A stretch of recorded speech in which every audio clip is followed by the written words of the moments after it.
အားလုံးပဲမင်္ဂလာပါ story ထော့စီစဉ်ကနေပြီးတော့မှပြန်လည်ကကြိုဆိုလိုက်ပါတယ်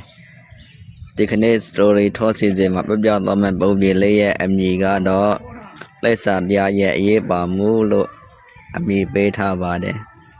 တခါတော့ကဘာနောက်တိုင်းပြည်ကြီးမှာပြန်မတဲ့မင်းကြီးမဲလို့စိုးစံအုပ်ချုပ်တော်မူတယ်မဲလို့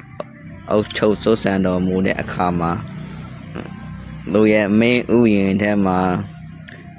စိုက်ပျိုးထားတဲ့အသည့်အနှံတွေပန်းမန်တွေ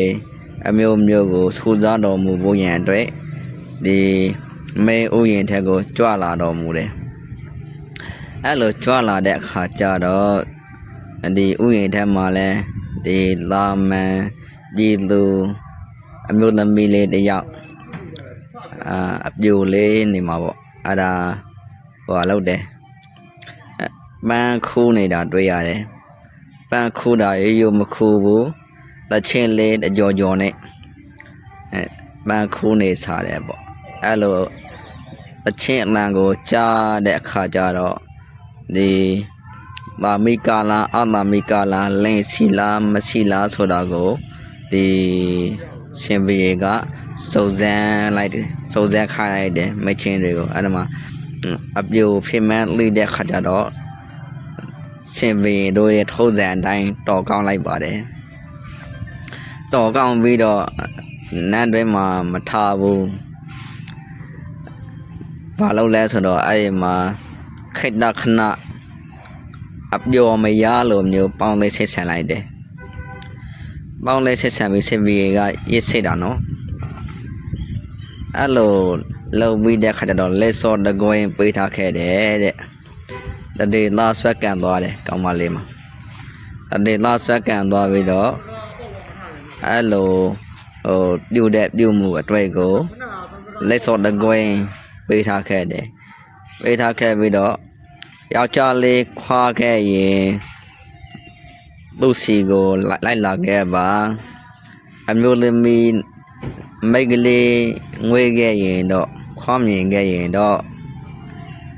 ဒီလက်စော့ကိုရောင်းချပြီးတော့ရှိဆောက်ပါဆိုပြီးမှမှာကြားခဲ့တယ်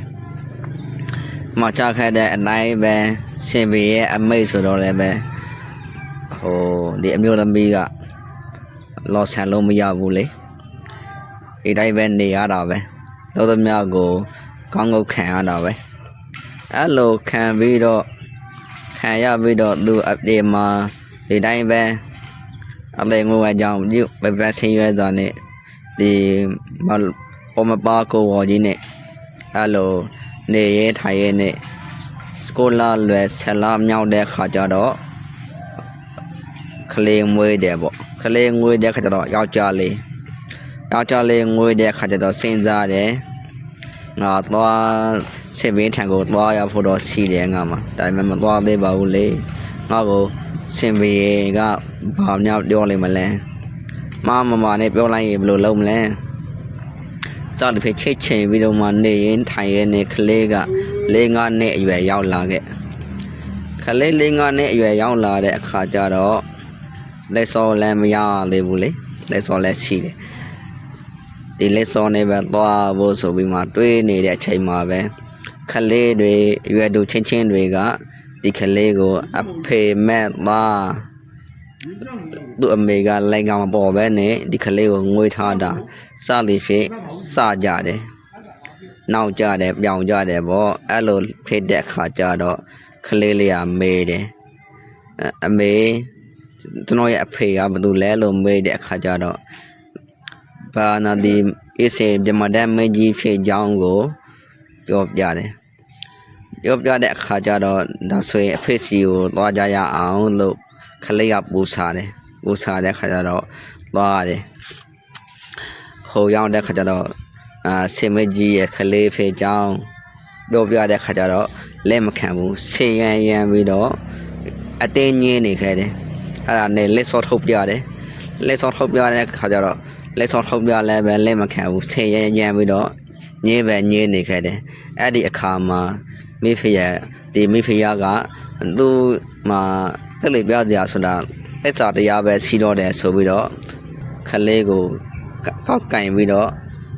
လေပေါ်ကိုမြောက်တင်လိုက်တယ်တဲ့တကယ်လို့ဆင်မကြီးရဲ့သားစစ်မှန်ခဲ့သည်ရှိတော့လေပေါ်မှာတီးပါစေဆင်မကြီးရဲ့သားမဟုတ်ဘူးဆိုစီအောက်ကိုပြုတ်ကြပြီးလို့စီဒီကလေးဟာ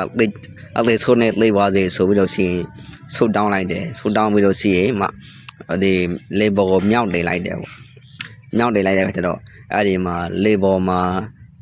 တီးနေခဲ့တယ်တဲ့အဲ့ဒီလေပေါ်မှာတီးနေကလေးကိုမှဆင်ဘရင်က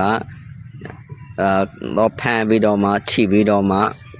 ယူလိုက်တယ်အဲ့ဒီမှာမှအများကနေမှလက်ခံနိုင်စရာအကြောင်းရှိတဲ့အဲကြောင့်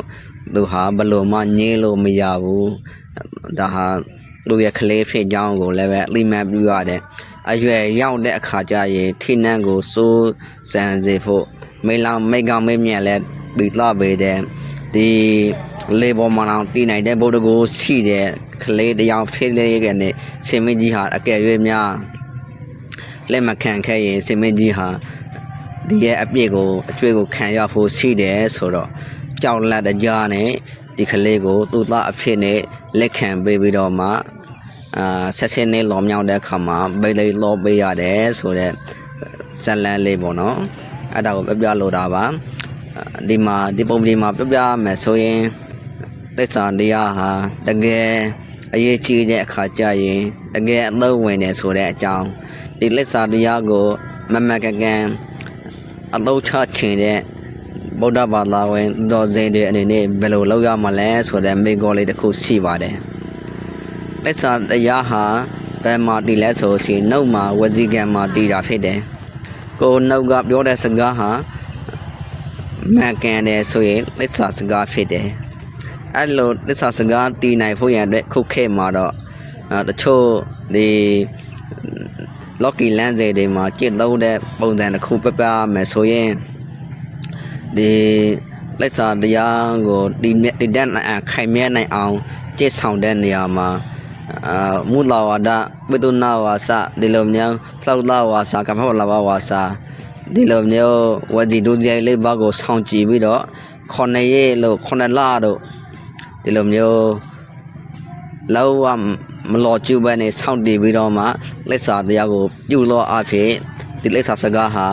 မကန်ပြီးမှအကျိုးရှိတယ်အောင်မြင်တယ်ပေါင်းရောက်တယ်ဆိုတဲ့ story လေးတွေရှိပါတယ်ဆိုတာကိုပြောချင်ပါတယ်ဒါကြောင့်မို့လို့ကိုမှတကယ်အရေးအကြောင်းကြုံတဲ့ခါကျရင်ဟုတ်တော့ရှိမဟုတ်တော့ရှိ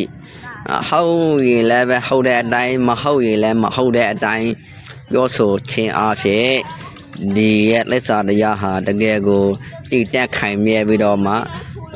ကတိလက်စာတိလောခါဝဲဩဇာလေးနဲ့ပေါ်စီတဲ့ရွေးနမြင့်လက်ပင်စစ်ဖက်ဝေးဆိုတဲ့အတိုင်းဘွားမှာစစ်ကောင်းတစ်ခွက်လိုမျိုးအကျိုးလျောက်မှုတွေကောင်းကျိုးချမ်းသာတွေရနိုင်တယ်ဆိုတာကိုကိုစီကိုငါသဘောကျနိုင်ကြပါစေလို့ဆုတောင်းပေးလိုက်ပါတယ်ဦးစိရဲ့ဒီပုံတွေလေးတွေကို